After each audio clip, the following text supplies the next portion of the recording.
progressive de TF1 du Club Dorothée, un marché vidéo, et il y avait quand même quelques trucs qui allaient arriver aussi au cinéma, mais un marché vidéo s'est mis en place avec très clairement quelque chose qui était beaucoup plus, j'allais dire, adulte que pour enfants en France. Parmi ces choses-là, milieu des années 90, très clairement, on voit l'arrivée de manga vidéo avec énormément de titres qui nous venaient non pas du Japon, mais en fait des États-Unis. Ça explique pourquoi beaucoup de films, voire de courts-métrages de ce que vous voulez par manga vidéo, semble un peu étrange parce que, par exemple, si vous prenez une œuvre qui pour moi est culte de 89, qui est Venus Wars, il y a très clairement des dialogues qui ont été rajoutés.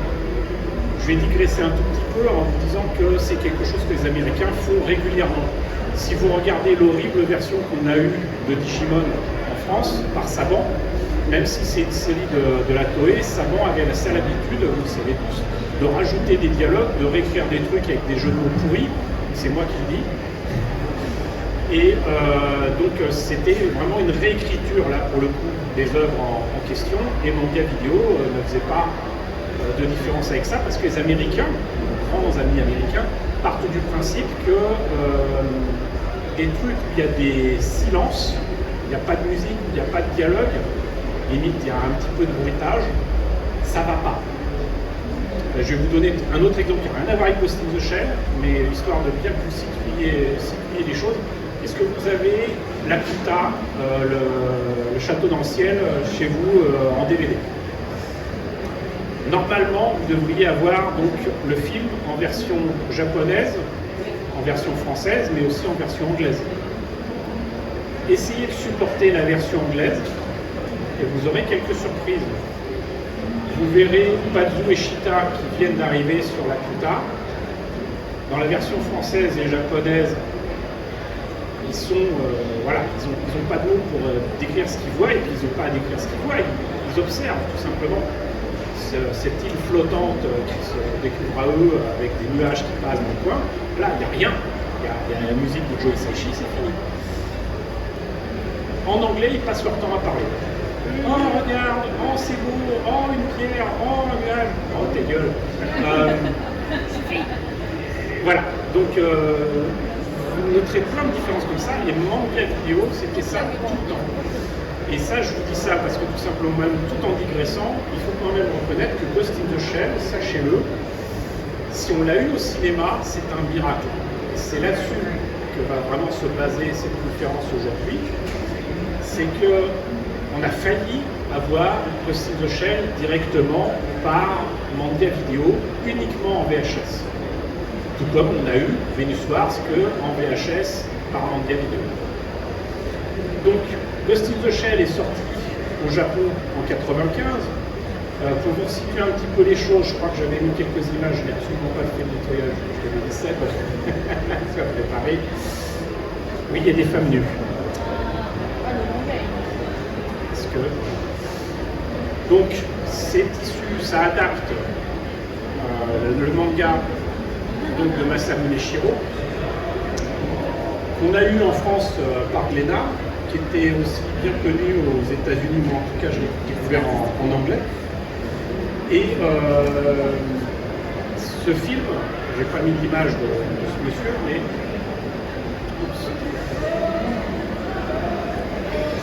ce film donc, a été réalisé par Mamoru Oshii, qui avant de s'attaquer à Ghost in the Shell, qui maintenant est un classique, s'était surtout fait connaître pour deux films qui sont absolument grandioses, et que là aussi malheureusement vous n'avez découvert peut-être que par la version manga vidéo, c'est Patlabor. Patlabor 1 et 2 sont des films absolument géniaux. Si vous devez les redécouvrir, plutôt que du manga vidéo, je vous conseille de choper, si vous voulez trouver, les éditions de Kazé, où ils avaient vraiment des versions avec l'image absolument magnifique, qui n'a rien à voir avec ce qui était sorti en DVD chez Pathé et chez Manga Vidéo, où l'image, c'est bien ça, on va le dire sans peine, on dirait du Vous savez ce que c'est que le transcodage? Non. Alors le transcodage, en fait, c'est au Japon, aux États-Unis, vous aviez en vidéo un système qui s'appelait le NTSC. En France, on avait le SECAM, Et dans le reste du monde, c'était du PAL. Si vous transcodiez ce genre de choses, les formats d'image pouvaient changer, la qualité d'image pouvait changer, et surtout en faisant du transcodage, forcément c'était comme les photocopies, vous passiez d'une certaine qualité, on va dire cinéma, à une qualité de VHS totalement pourrie, surtout parce que c'est la 3e génération. Il se trouve que pour moi, très clairement, d'abord 1 et 2, ce qui est sorti chez Manga Vidéo et chez Pathé, c'est de la photocopie 3e génération. Redécouvrez ces films-là, je vous en supplie, dans les versions Blu-ray ou DVD de Kazé. C'est sorti il y a quelques années, c'était très cher à un moment. Même moi, maintenant, j'arrive à les trouver entre 5 et 10 euros sur Vinted. En tout cas, bon, Mamoru Oshii n'a pas fait que ça. L'année dernière, on a eu au cinéma L'œuf de l'ange, qui est enfin sorti en France. Si vous ne l'avez pas vu, il faut que vous voyez ce truc-là. Au pire, si vous êtes insomniaque, vous trouverez le moyen de dormir dans le cinéma. Mais c'est intéressant quand même. Mais tout ça pour dire que c'est pas quelqu'un qui vient de nulle part. Et quand il s'est attaqué à l'adaptation de Ghost in the Shell, donc ce manga de Masamune Shirow, tout le monde l'attendait un petit peu au tournant. Et ce qui est formidable avec lui, c'est qu'il est un peu spécial, ce monsieur, Mamoru Oshii, mais c'est qu'il est capable d'adapter correctement une œuvre originale tout en rajoutant des trucs à sa sauce. Au hasard, des chiens. Et surtout, le compositeur Kenji Kawai. Et ça, franchement, on y gagne. J'essaye de vous trouver sympa. Donc, adaptation en film de Ghost in the Shell. Là-dessus, malheureusement, je ne peux pas vous garantir que mes informations soient bonnes, mais il semblerait que la réalisation de ce film a été un peu houleuse, puisqu'à ce moment-là, les Japonais pensaient avoir trouvé la poule aux œufs d'or. Ça me fait mal, vous pensez, en étant contactés par Manga Vidéo. C'est-à-dire qu'ils ont financé, ils ont produit le film, ils ont peut-être dû mettre, 2 ou 3 millions de dollars, ce qui est ridicule. Mais pour eux, c'était suffisant pour pouvoir sortir ça, justement, en vidéo. Encore une fois, on met ça dans le contexte. Et eux, ils pensaient surtout, n'oublions pas que nos amis américains, le monde c'est les États-Unis, le reste ça n'existe pas. Donc voilà, ça devait sortir comme ça, et finalement, c'est sorti au Japon en 95, film génial s'il en est, mais ça devait sortir en France en 96, encore une fois en VHS, et dans un doublage qui aurait pu être pire que celui qu'on a eu. Ce qui s'est passé, c'est qu'il y a des bruits bizarres derrière, on dirait que c'est un redoublage de film de... Ce qui s'est passé, c'est qu'en fait, est-ce que je vais rajouter l'image tout à l'heure? Oui, ça.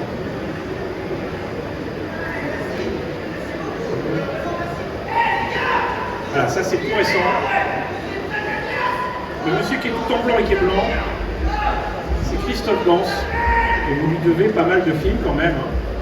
Vous lui devez aussi le magazine Starfix, qui pour moi a été une référence dans les années 80 en tout cas, même si j'ai gardé que celui sur le retour du Jedi, on se refait pas. Et Christophe Gans, c'est un grand monsieur qui non seulement a apporté beaucoup à la culture populaire par Starfix, par sa connaissance notamment des films asiatiques et pas seulement japonais, mais son premier fait d'armes notamment dans les années 80, toujours en sortie vidéo par contre, c'est que grâce à lui, on a eu quand même Princesse Millennium, qui est un film adaptant une œuvre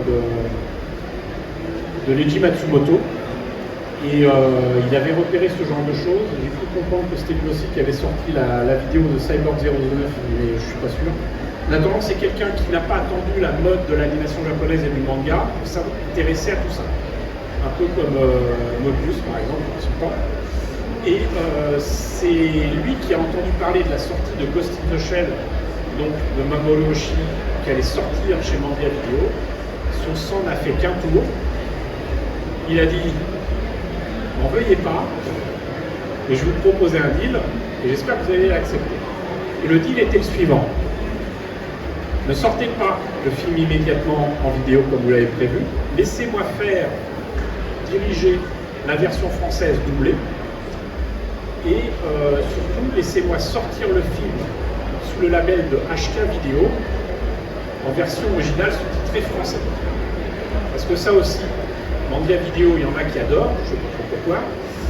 Mais quand c'était en VHS, je parle bien en VHS, en DVD évidemment il y avait la version originale sous-titrée française éventuellement, mais en VHS vous aviez que des versions doublées en français.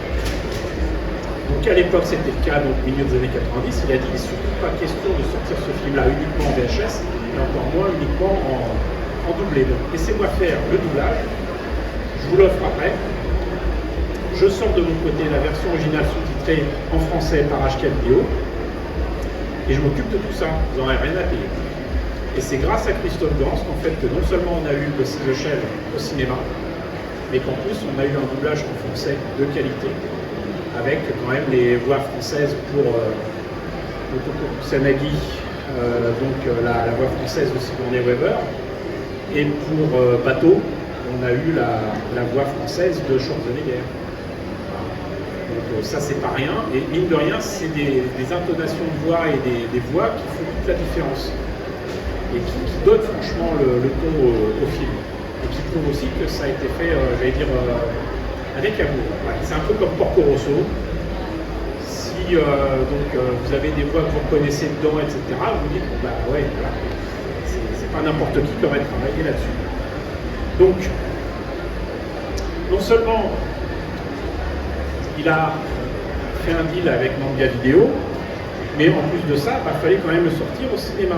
Et là aussi, il faut le remettre dans le contexte. Au milieu des années 90, même s'il y a eu des tentatives avec des films qui, pour certains, ont eu du succès, pour d'autres non, rappelons que sur la même période, en 96-97, pour Corosso par Canal+, ça n'a pas marché. Je pense que je l'ai dit de très nombreuses fois dans de nombreuses conférences, mais est-ce que vous avez la moindre idée du nombre d'entrées qu'il y a eu pour Porco Rosso à l'époque dans les salles du cinéma en France? 20 000. 20 000 entrées. Ça n'a tellement pas marché que Canal+, du coup, a renoncé à sortir Totoro, ce qui était une forte erreur de toute façon dès le départ. Ils ne l'ont passé et diffusé que sur leur chaîne à l'occasion du festival d'Annecy, je ne sais plus à quelle année, vers la fin des années 90, et qu'on a failli là aussi ne pas l'avoir au cinéma. Là je digresse aussi, je suis désolé, mais c'est pour encore une fois remettre dans le contexte. Si vous n'aviez pas eu un autre grand monsieur que vous ne connaissez peut-être pas, et si je vous dis ceux qui ont financé et sorti Kirikou au cinéma, c'est GBK Film. C'est Michel Oslo qui a fait le film, c'est GBK Film qui l'a sorti en France. Autre petite précision, c'est toujours bon à dire parce que beaucoup de gens considèrent que tout se fait à Paris, c'est faux. GBK, c'est à Lyon.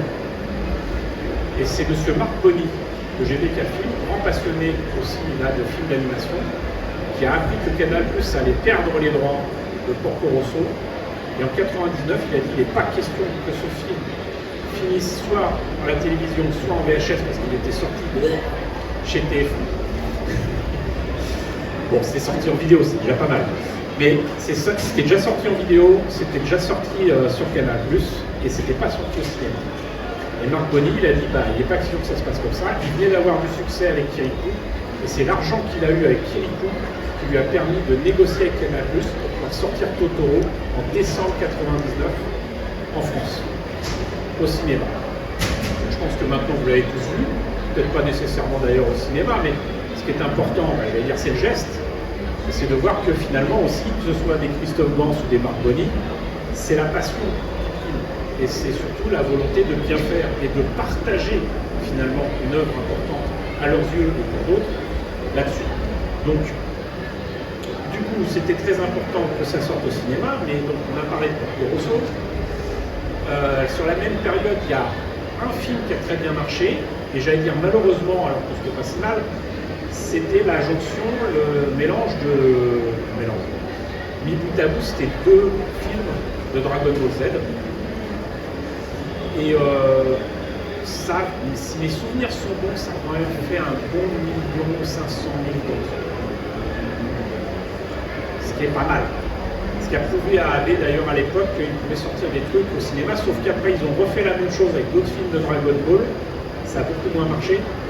Mais surtout, ce qui a cloué le cercueil de leurs ambitions cinématographiques, c'est deux choses. C'est que, un, ils ont sorti des produits dérivés de Dragon Ball, mais 5 ans après tous les pirates qui avaient déjà sorti des cartasses fausses et des figurines made in China. Là aussi, c'est le geste qui compte, mais ils étaient en retard d'au moins 5 ans. Et surtout, est-ce que vous vous rappelez qu'ils ont sorti Sailor Moon? Quand ils ont sorti le film Sailor Moon, ils se sont rendus compte quand même qu'il y avait deux Sailor. Si je me rappelle bien, c'est celle qui présente les jambes gazeuses, je ne sais plus. Enfin, deux filles qui sont très proches. Et comme ils étaient persuadés aussi, parce que n'oublions pas qu'on parle de AB Production, ils étaient persuadés que c'était pour les enfants, montrer ça bof. Donc qu'est-ce qu'ils ont fait? Et on s'est retrouvé avec un truc qui ressemble à rien au cinéma. Donc en fait, Dragon Ball Z, les premiers films qui sont sortis, gros succès. Second film, bof. Sailor Moon, voilà. Donc dans ces conditions-là, vous avez vraiment du mal à convaincre les salles de cinéma de travailler avec vous et d'accepter de distribuer vos films. Parce que là aussi, on va remettre dans le contexte, quand vous ne vous appelez pas Disney, vous ne pouvez pas imposer à une salle de cinéma de passer un film d'animation.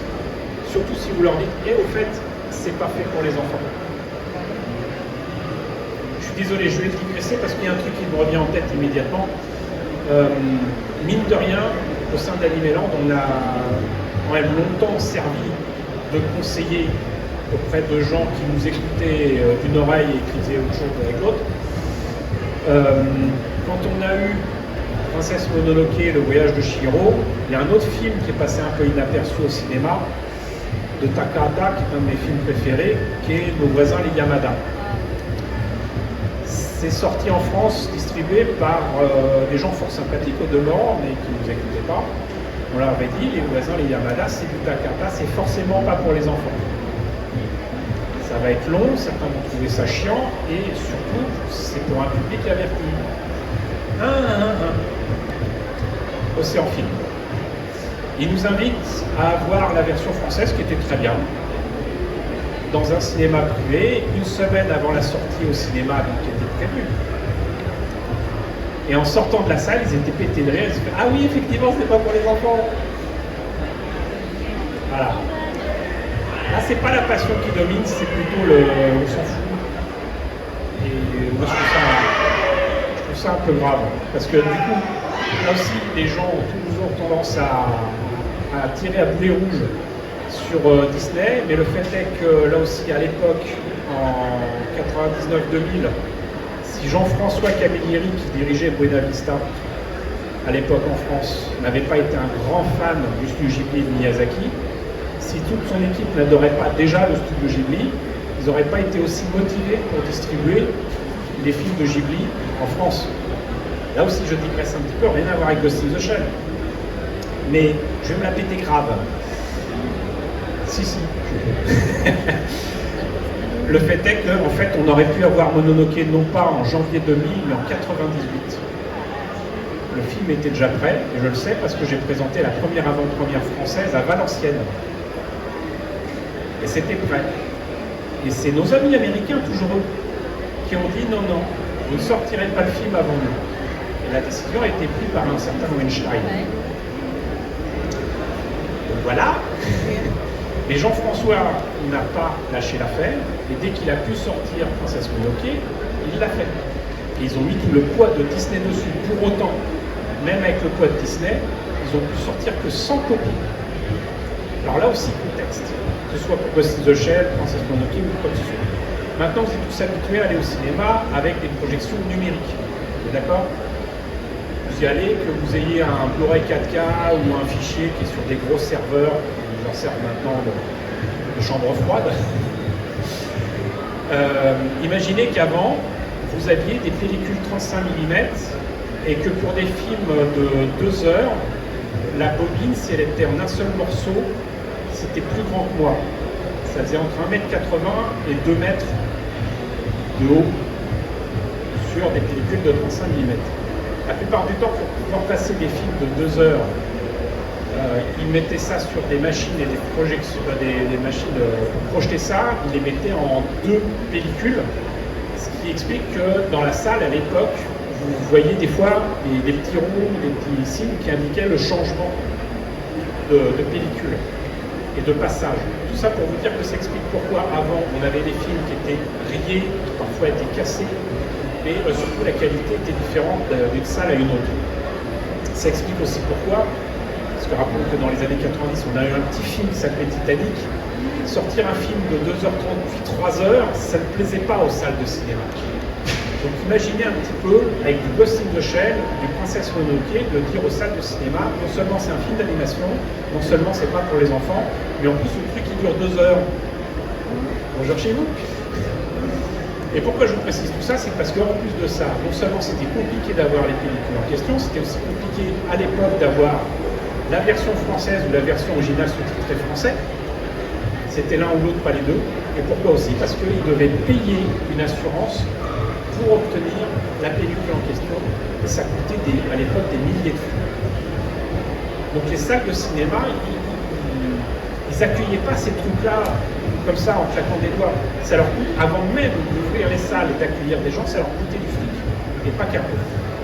Donc c'était pas facile de les convaincre de passer ces choses-là, parce que tout simplement, encore une fois, dans l'esprit des gens, à l'époque, non seulement animation égale enfant, mais animation japonaise égale Club Dorothée. Pour beaucoup, pour moi, ça faisait vomir et je l'ai compris tout à fait. Parce que, pour autant, encore une fois, digression et petite mise en abîme, est-ce que vous vous rappelez d'un truc qui s'appelle Pokémon? Est-ce que vous vous rappelez que c'est sorti au cinéma fin des années 90? Est-ce que vous vous rappelez que les premiers films sont sortis par Warner en France, au cinéma?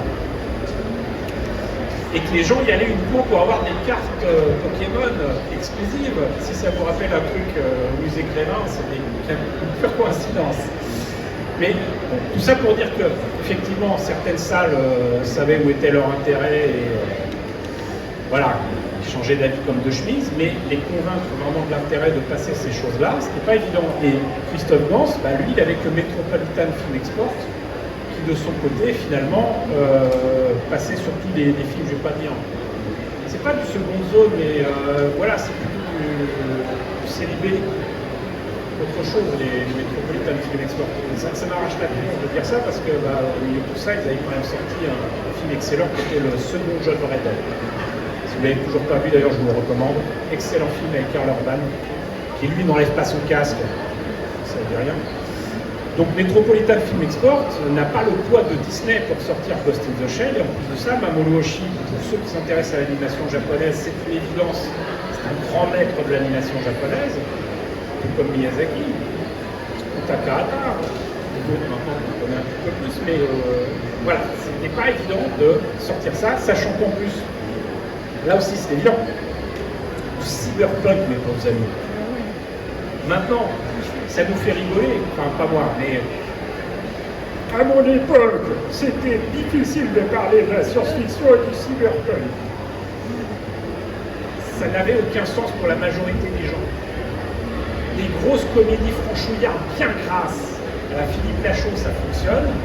Et si vous proposez du cyberpunk, de la science-fiction, des robots et des questionnements sur la métaphysique, le fait d'être humain, de ne pas être humain, machin, là vous les perdez complètement. Donc c'était pas évident du tout il y a 30 ans. Remettons ça aussi dans le contexte, c'était il y a 30 ans. Donc il fallait quand même trouver le moyen de convaincre les gens de l'intérêt de passer ce film-là. Là d'ailleurs, je compte sur l'image qui est mieux. J'avais mis plein d'images, j'allais dire sexy, mais en fait, Otoko Kusanagi, pas très vêtu.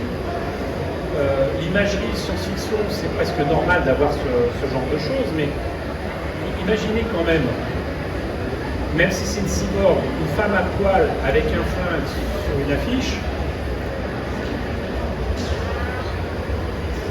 voilà. Sachant que beaucoup auraient dit c'est encore de la japonaiserie ou je ne sais quoi. Alors, au passage, il n'y a pas si longtemps que ça, un jeune homme me parlait de chinoiserie. Ça m'a rappelé le bon vieux temps. Donc, encore une fois, c'est pas évident de sortir ce genre de choses. Même moi, c'est pour vous dire, j'avais beau être en contact directement avec Christophe Gans, c'est lui qui m'a sauvé la mise avec un animéland qu'on avait sorti avec une couverture, évidemment, sur la sortie du film de Ghost in the Shell. Mais au départ, même son service de presse refusait de m'envoyer les hectares que je savais qu'ils avaient. Et ils m'envoyaient alors, désolé, pour ceux qui ne savent pas, les hectares, c'est quoi? Vous voyez les diapositives? Vraiment, vous voyez ce que c'est quoi? Alors imaginez qu'il y a des hectares qui sont faits pour faire des couvertures ou des posters qui sont 4 fois plus grands que des diapositives. Et moi, j'avais besoin d'un grand hectare pour faire une couverture correcte d'Animéland. Si je m'étais contenté de l'hectare qui était donc la diapositive qui me filait, c'était d'ailleurs, je crois, tout simplement l'affiche, ça aurait donné un truc fou et pas très beau. Donc, je voulais absolument, je ne sais pas si j'ai une image en question, mais je voulais absolument une image en particulier, pas celle-là, sinon j'aurais augmenté mes ventes, c'est dommage. D'ailleurs, je me rends compte que l'image a été trafiquée sur Photoshop, c'est affreux, il y a un lens flare sur le bout du téton. Vous voyez, non? Ils en ont fait des figurines, évidemment. Donc, le truc, c'est qu'il a fallu que je contacte Christophe Gans directement pour obtenir l'hectare pour faire la couverture d'Animéland que je voulais. Et je me suis fâché pendant des années, du coup, avec le service de presse de Metropolitan Film Export. C'est complètement fou. Et ça veut dire que même à ce niveau-là, au niveau de la communication des gens qui sont supposés faire leur boulot pour communiquer autour de ces trucs-là, je ne vais pas dire que l'information ne passe pas, mais ils ne comprennent pas. Donc, faire tout ça, en fait, vraiment, on essuyait les plâtres. Voilà. Il n'y a pas d'autre terme. Au milieu des années 90, on essuyait les plâtres pour ces sorties au cinéma, ces sorties de films d'animation japonais. Donc, je crois que j'ai fait le tour. Hein. Mais c'est quand même important de se dire que quand le film est sorti finalement en janvier 97, c'était un petit miracle, parce que j'en rappelle donc. Christophe Gans s'est chargé de la version française. On l'a eu au cinéma en quantité égale aussi bien en VF qu'en VO. Ça correspondait aussi à une période où HK Vidéo avait beaucoup d'importance auprès des amateurs de cinéma asiatique. Et ça a quand même bénéficié, comment dirais-je, d'un public extrêmement ciblé. Pour autant, ce n'était pas suffisant à l'époque. On va atteindre, on a atteint déjà avec Dragon Ball le million de spectateurs au cinéma, mais il faut attendre quand même le voyage de Chihiro pour avoir de nouveau 1 500 000 entrées au cinéma. Et après, c'est devenu régulier. Si vous l'avez peut-être noté, enfin, moi je l'ai noté en tout cas, à partir de Chihiro, donc si je me rappelle bien, c'était quoi, 2001, 2002, depuis 25 ans, non seulement on a régulièrement des films d'animation japonais, mais on les a rarement plus de 6 ou 8 mois après le Japon. Que ce soit du Mamoru Hosoda, même s'il est fait assez rarement maintenant du Miyazaki ou quoi que ce soit, je veux dire, il y a tout un tas de films d'animation qui sortent, et je dirais même que certaines fois, il y a des trucs qui sortent dans l'indifférence générale. J'étais assez surpris là de voir que, ça m'a fait du mal, personne ne parle de la ressortie de Cowboy Bebop, le film. Il faut le voir. Et je ne dis pas ça parce que j'ai travaillé sur le dossier de presse il y a 25 ans et sur les avant-premières. Le voir au cinéma, c'est très important parce que sur grand écran, vous ne pouvez pas voir mieux, quoi. Mais il n'y a pas que Cowboy Bebop, le film. Là, il y a Ghost in the Shell qui est ressorti au cinéma. Encore, il y a Le Tombeau des Lucioles qui vient de ressortir. C'est pas pour les enfants, mais n'empêche que si je vous conseille un truc, et je parle en connaissance de cause, allez dans les cinémas qui passent ce film-là et attendez les gens à la sortie pour leur proposer des Kleenex payants. Ou alors récoltez leurs larmes. Vous en faites des bouteilles comme ça, des larmes de ceux qui ont vu le Tombeau des Lucioles et tout. Alors mieux, proposez-leur des bonbons dans la bonne boîte, la collector, mais avec dedans des trucs en sucre en forme d'os. Waouh. Là. Non mais, je veux dire, Qui, il y a 30 ans, aurait pu dire qu'on aurait 3 films de ce gabarit-là au cinéma en même temps, que les cinémas aient la possibilité d'avoir ces films-là, et que ce soit des nouveautés ou des vieux films. Il y a, dans ma région, mon cinéma a proposé quand même une vieillerie de Miyazaki et Takahata, qui est, alors comment ça s'appelle en français, Panda Copanda, Petit Panda. Mon ami Petit Panda. Mon ami Petit Panda. Voilà. C'est ressorti au cinéma. Et là aussi, c'est pour ça que je pense que faire des sujets, les coups de vieux du daron, ça peut être intéressant. Petit détail qui compte. J'ai un peu hurlé quand j'ai vu la date qu'ils avaient mis de réalisation de ce film qui date de 1974. D'après mon cinéma, ça date de 2012. C'est très flatteur. C'est sympa. Surtout que la copie est absolument magnifique. On a l'impression que c'était fait effectivement l'avant-veille. Mais ce film, là, cette année, il a 52 ans. Donc, voilà. C'est pas mal quand même. Mais en profiter au cinéma, c'est important. Là aussi, là, je vais parler comme un vieux con, je suis désolé, mais rien ne vaudra l'expérience de voir un film dans une salle avec des gens corrects, hein, pas des gens qui hurlent, qui font je sais pas quoi. Mais voilà, c'est une expérience à vivre, mais surtout c'est à voir sur grand écran avec le son qui va bien, etc. Et c'est pour ça qu'il est important d'aller les voir, qu'ils aient déjà été sortis ou qu'ils soient nouveaux. Et même moi, j'ai pu découvrir des films, j'étais content de le voir avec d'autres personnes qui étaient heureux de les voir aussi. Je pense immédiatement au dernier film de Demon Slayer.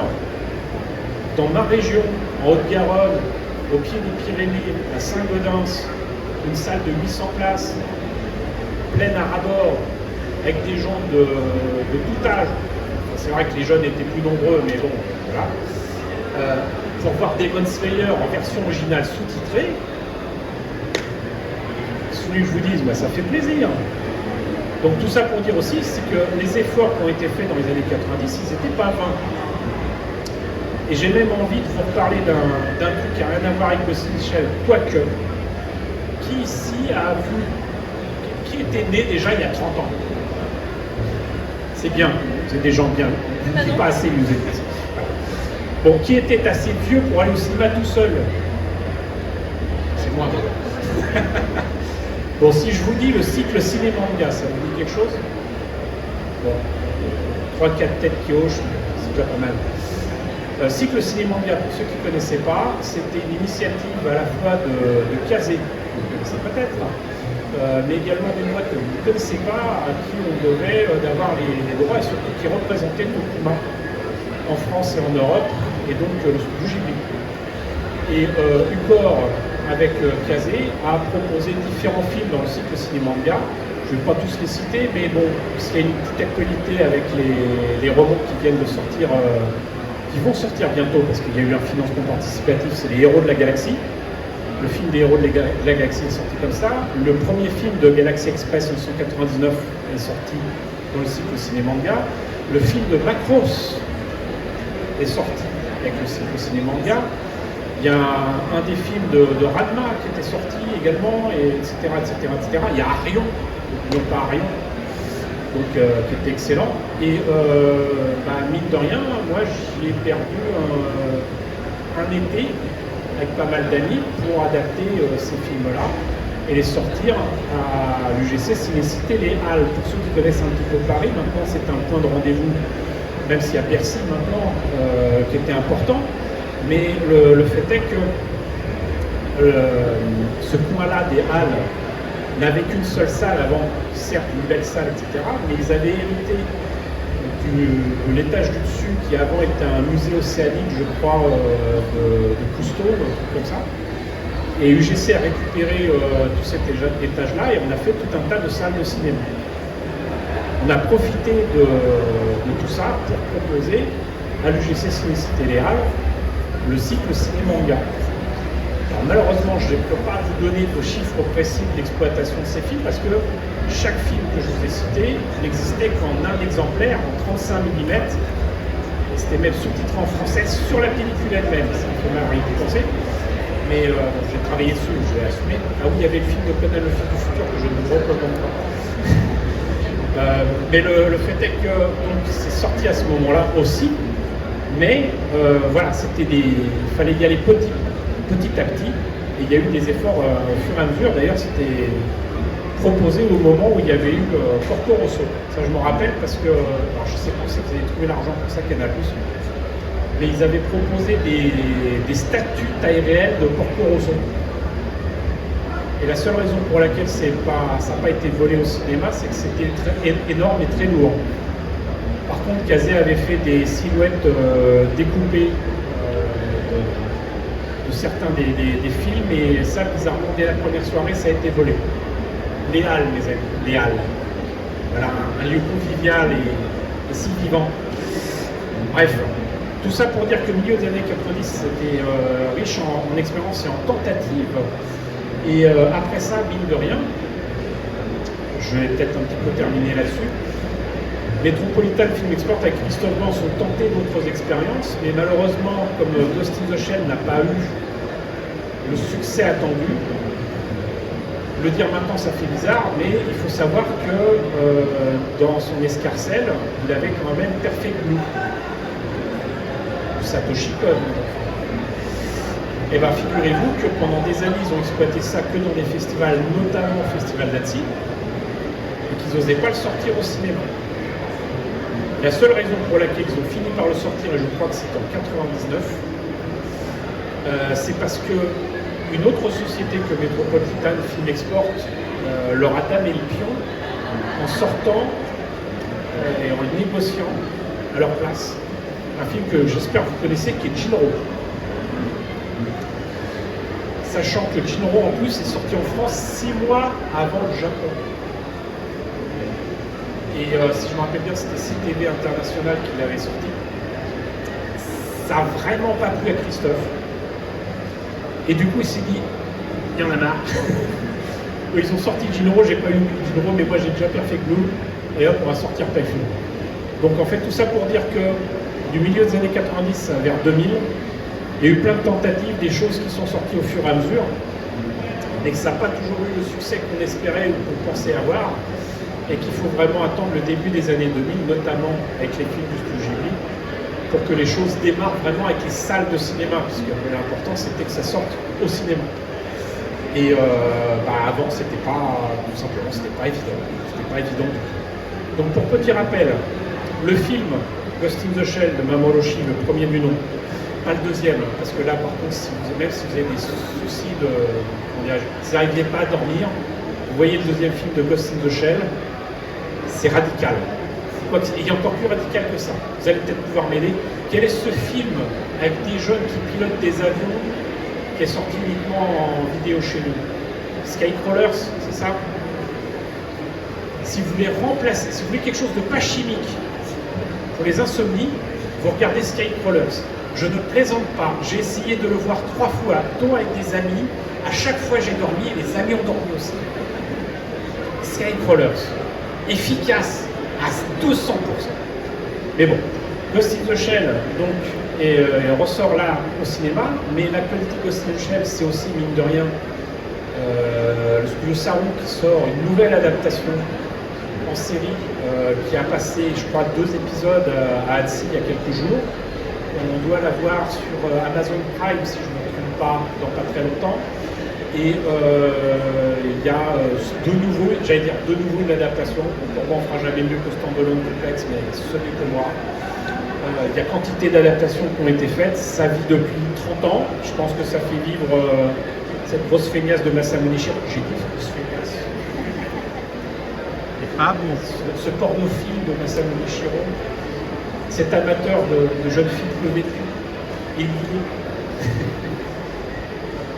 30 ans qu'il n'y a rien foutu à lui. On attend toujours la suite d'Apple Seed. Et la vraie suite de Ghost in the Shell. Parce que Ghost in the Shell 2.5, ça va 2 ans. Il y a, je crois que j'ai mis les images, une très très belle édition qui ressort chez Glénat. Je ne sais pas s'ils ont changé. Alors, c'est très bien les. Oh, vous voulez une anecdote là-dessus? Alors, c'était pas sur le premier film, c'était sur le second, je crois. Et il se trouve que, ça aussi je vais me la péter, on a aidé mon ami Jean-Marc Pantier, à qui vous devez d'excellentes adaptations en français des films du studio Ghibli, mais pas que, qui a fait Chicken Run aussi en français. D'ailleurs, au passage, c'est lui qui a dirigé la version française des dernières saisons de Game of Thrones, là, qui s'appelle La Maison des Dragons, là, House of Dragon. Et donc, il devait travailler sur The Ghost in the Shell 2. Je m'étais promis de ne pas parler de la suite, mais tant. Il faut que je vous sorte ça, c'est génial. Dans Ghost in the Shell 2, donc, à un moment, il y a une séquence qui se passe dans, non pas un marché comme ici, mais un commissariat qui est très ouvert, très, très grand. Et il se trouve que notre pauvre Jean-Marc nous avait demandé à l'aide parce que, à l'époque, Ghost in the Shell 2 est sorti par DreamWorks, c'est ça, non ?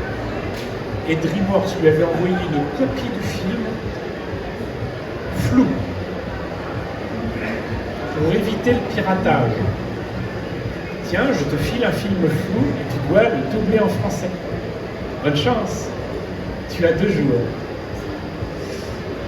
Et donc, comme il ne voyait pas ce qui se passait, qu'il entendait des gens dans un grand espace, il disait bah, c'est une place de marché, il ne savait pas que c'était un commissariat. Et il a failli doubler avec frais, il est frais, mon poisson. Heureusement, on est arrivé à la rescousse. Au passage, c'est Olivier Fallet qui lui a commandé au Japon le second film qui venait de sortir en DVD là-bas.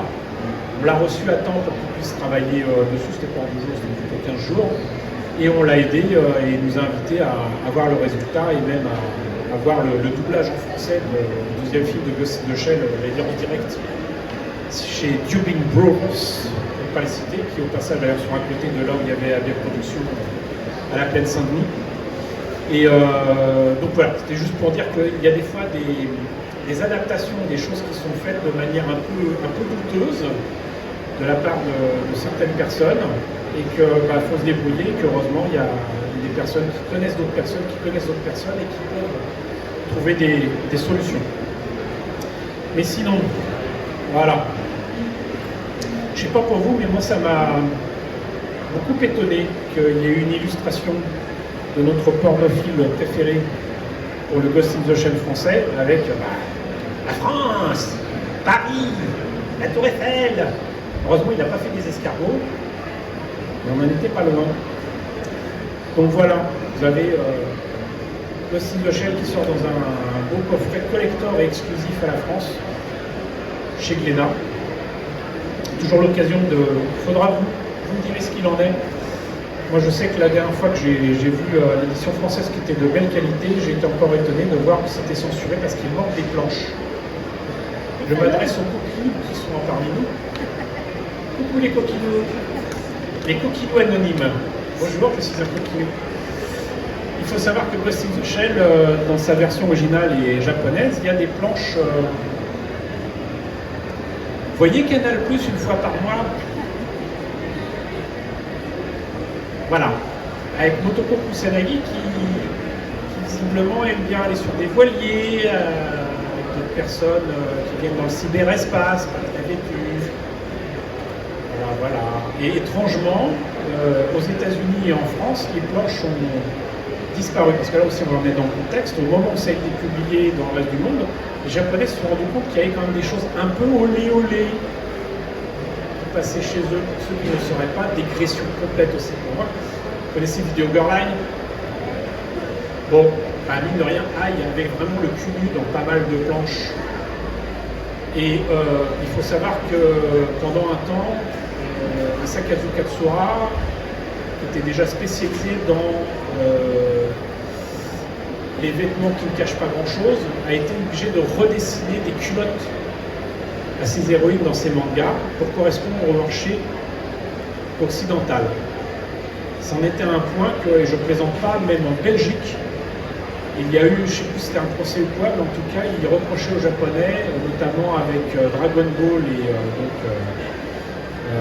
notamment les premières aventures Son Goku, mais surtout de Bulma, parce qu'il disait, bon, un vieux qui s'est illuminé devant une très jeune fille qui lui montre sa choupinette et qui n'a pas compris qu'elle n'avait plus de culotte.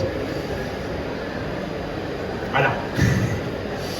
Donc du coup, Vous me direz si cette fois-ci c'est complet. J'en doute, mais sachez-le, ils ont quelques planches où ça a plus sa place dans le rayon adulte très particulier, mais voilà, je crois que j'ai fait le tour sur l'actualité de Ghost in the Shell.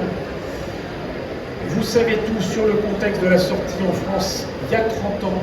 Si vous avez l'occasion de revoir le film au cinéma, j'insiste vraiment, allez-y.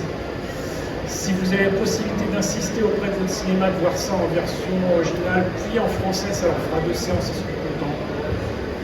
Et toutes les autres sorties cinéma d'animation, qu'elles soient japonaises ou non, je vous recommande chaudement d'aller les voir et je vous en serai reconnaissant. Merci à vous d'être venus.